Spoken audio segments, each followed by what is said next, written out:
Collection Cadre à part, livre 3, 11 nouvelles de Roger Marie, avec les voix de Midori et de Roger Marie. Bonne écoute. Disparu. Je cherche encore, sans espoir, mais je cherche. Lassé de ma vie monochrome, je cherche des couleurs, celles que le siècle écoulé nous a volées. La faute à nous, pauvres humains, diablotins de pacotille, qui en jouant avec le feu se préparent un avenir d'enfer.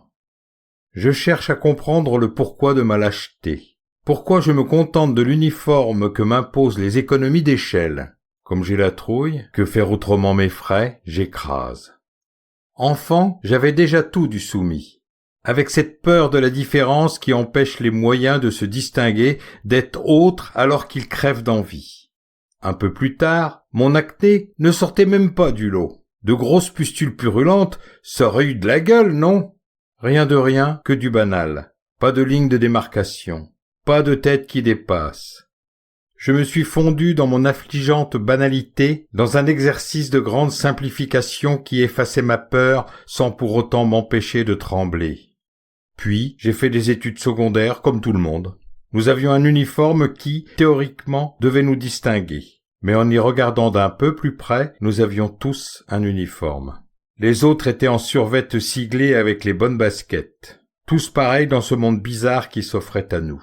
Pourtant, nous l'élaguions alors qu'il avait tant à nous offrir en variété, en diversité. Voilà, ça commence très tôt, l'absence de personnalité, l'identité formatée, la perte du moi. Fatalité? Pas du tout. Nous sommes devenus au fil du confort de tristes couilles molles. Tous pareils. Incapables de se différencier parce que nous avons eu la trouille du regard majoritaire. Je suis donc resté dans le rang comme mes petits camarades jusqu'à l'âge adulte. Prêt à payer des impôts, à procréer, à travailler pour huiler cette belle machine qui nous broie les initiatives individuelles. Prêt à changer le monde avec un désir de particularisme qui cesse au premier crédit. Un autrement bon, un autrement multiple.